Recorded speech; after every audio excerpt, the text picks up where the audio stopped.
ہندوستان کی ایک دفعہ پھر اپنی آخری سپیچ میں تعریف کی ہے. کیا بولا ہے؟ بات کی ہے عمران خان صاحب نے کہ انڈیا ایک خوددار ملک ہے. کشمیر والے مسئلے پہ ہمارے اختلافات ان سے بڑے، لیکن اس کے باوجود بھی میں ان کی تعریف کرتا ہوں. اور کسی کی جرت نہیں ہے، کسی سپر پاور کی جرت نہیں ہے کہ ہندوستان کو کوئی دھمکی دے دے کہ یار یہ کرنا ہے آپ نے جو ہم آپ سے کہہ رہے ہیں. اور پھر انہوں نے کہا کہ ان کی تعریف تو بنتی ہے. خان صاحب بالکل صحیح کیا آپ نے کہ آخر میں جاتے جاتے آپ نے ایک دفعہ پھر اس بات کی تعریف کی ہے کہ ہندوستان جو ہے ہندوستانی ایک خوددار قوم ہے اور ہندوستان ایک خوددار ملک ہے. لیکن کیا ان کا یہ بیانیہ سمجھدار طبقہ بائے کر لے گا؟ اس میں پہلی بات تو یہ ہے کہ پاکستان میں سمجھدار طبقہ کتنا ہے، یہ ایک بڑا سوال ہے. پاکستان میں خواندگی کی شرح کتنی ہے، یہ بھی ہمیں سوچنا پڑے گا نا کہ سمجھدار طبقہ ہے کتنا. کہ ہندوستان جو ہے ہندوستانی ایک خوددار قوم ہے اور ہندوستان ایک خوددار ملک ہے. اور ہم نے اس خودداری سے کیا سیکھا، یہ اصل سوال ہے کہ کیا ہم نے کچھ سیکھا.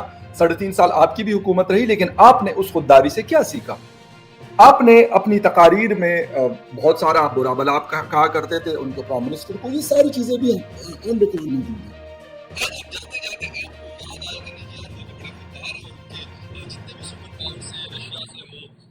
امریکہ سے ہو، دنیا کے بڑے اور ممالک سے، ایون چائنا سے ہو، اس کے باوجود انہوں نے سب کو بیلنس کیا ہوا ہے. لیکن اگر نہیں کر سک رہے تو وہ ہم ہیں.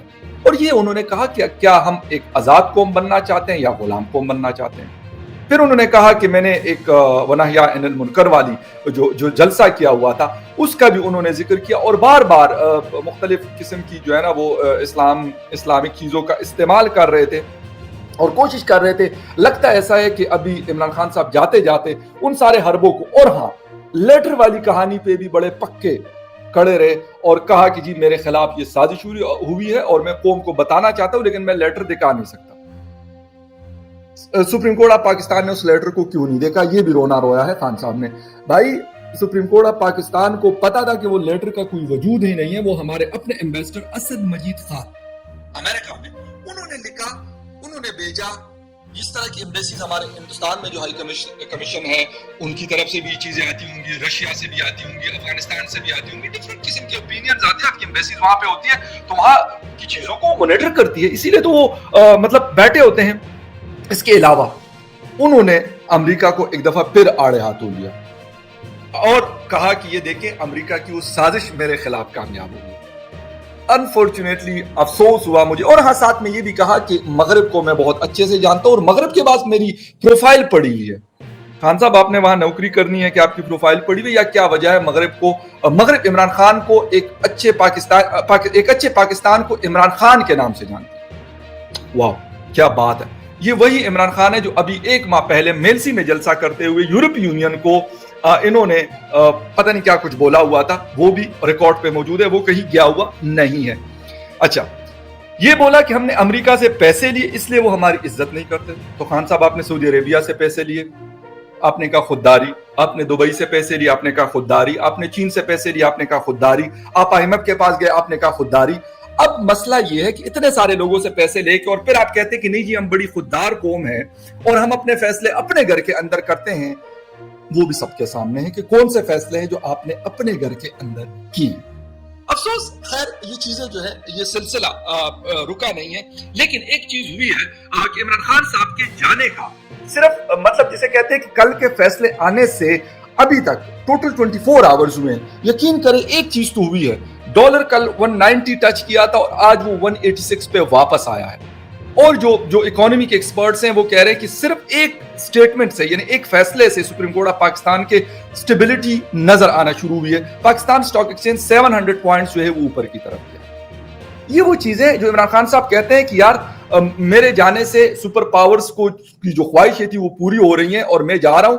اس کی وجہ کیا ہے؟ کیونکہ پاکستان مطلب اتنا آگے گیا ہے کہ انہوں نے سارے سپر پاورز کو سائیڈ پہ کر کے رکھ دیا اور وہ سپر پاورز پریشان تھی کہ یار ہم کدھر سٹینڈ کریں گے. اگر عمران خان مزید رہا تو ہم تو ختم ہو جائیں گے دنیا سے، ہمیں تو کوئی لفٹ ہی نہیں کرائے گا. صرف عمران خان اور پاکستان ہوتا ہوگا. تو افسوس کے ساتھ یہ ساری وہ چیزیں ہیں جس کو عمران خان صاحب بار بار اور مذہب فورن سازش اس کے ارد گرد جو ہے یہ مطلب ملتے رہے ہیں. اور یہ بھی بات کی انہوں نے کہ مغربی معاشرے ویسٹرن سوسائٹیز کس نیکی کے ساتھ کڑی ہوتی ہے اور اس کے ساتھ جو ہے وہ لوگ بدی کے خلاف کھڑے ہوتے ہیں. انہوں نے عراق کی ایگزامپل دی کہ عراق جنگ میں جو برٹشرز تھے یو کے لوگ تھے وہ اس کے خلاف 20 لاکھ لوگ نکلے تھے. تو خان صاحب آپ کی نیکی, آپ نے تو 4 کالز آپ دے چکے ہیں ونہیان المنکر کے نام سے اور پتہ نہیں کس کس ناموں سے, ڈی چوک میں لوگوں کو کہا کہ آپ آ جائیں, کبھی افنان پارک میں آپ بلا لیتے ہیں, اب سنڈے کو آپ نے 4تھی دفعہ 5ویں دفعہ آپ لوگوں کو بلا رہے ہیں. سر آپ بھی اکٹھے کر لیں, لیکن صرف لوگ اکٹھے کرنے سے تبدیلی آئے گی. تبدیلی لانے کے لیے آپ کے پاس حکومت تھی, آپ کے پاس, میں نہیں کہتا 5 سال پورے نہیں تھے, لیکن آپ کے پاس 3.5 سال تھے.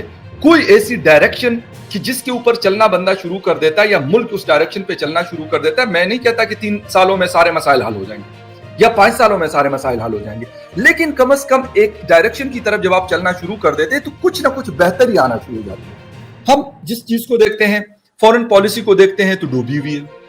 سارے ممالک ہمارے سے, چھوٹے ہو یا بڑے ہو, سپر پاور ہو یا نہ ہو, سب ناراض. پھر آ جائیں اکانومی کے اوپر. اکانومی کا برا حال ہے, کسی کو کوئی پتا نہیں ہے, مطلب ہر کسی کی اپنی اپنی من مرضی ہے. پیٹرولیم کمپنی اپنی کہانی لے کے بیٹھی ہوتی ہے, بجلی والے اپنی کہانی لے کے بیٹھے ہوتے ہیں. اگر مسئلہ ہے تو عوام, اور اگر مسئلہ ہے تو ملک کا. آپ نے کہا کہ جی بڑی امپلائمنٹ آئی میری حکومت میں, لوگوں نے جو باہر کام کرتے ہیں انہوں نے $29 بلین بھیجے. سر وہ پہلے بھی بھیجتے تھے, وہ آپ کی وجہ سے نہیں بھیجتے. اگر میرے فیملی کے کوئی لوگ باہر امریکہ, یورپ, سعودی عربیہ, یو اے کہیں پہ بھی ہوں گے تو یقیناً وہ گھر کے خرچے کے لیے وہ پیسے تو بھجوانے, ان بیچاروں نے کیا کریں گے, وہ ان کی مجبوری ہے. وہ آپ کے ہوتے وہ میاں نواز شریف صاحب کی حکومت میں بھی بھیج رہے تھے اور آصف علی زرداری صاحب کی حکومت میں بھی بھیج رہے تھے, اور یقیناً اب بھی ان کی فیملیز یہاں پر ہے تو انہوں نے وہ پیسے بھیجنے تھے.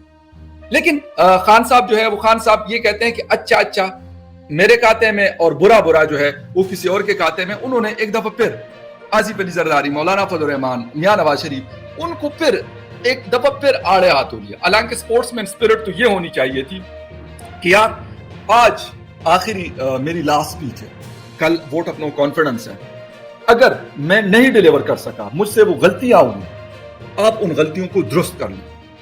میں نے اپنی طرف سے کوشش کی لیکن میں نہیں کر سکا, میں نہیں ڈیلیور کر سکا. آپ لوگ اگر آ رہے آپ اچھا ڈیلیور کر لیں. لیکن نہیں, خان صاحب کہتے ہیں نہ, میں نہ مانوں. اور خان صاحب کو کل تو جو سپریم کورٹ آف پاکستان کا فیصلہ آیا وہ آیا, لیکن آج جو ایک سب زبردست قسم کا فیصلہ اسلام آباد ہائی کورٹ جسٹس اطہر من اللہ صاحب, آئی سلوٹس ہم کہ یار کیا آدمی ہے. کیونکہ میں خود پی کا ایکٹ کے تحت کیس کو بھگت رہا ہوں. اس وقت میرا کیس اسلام آباد کے اسپیشل کورٹ میں چل رہا ہے.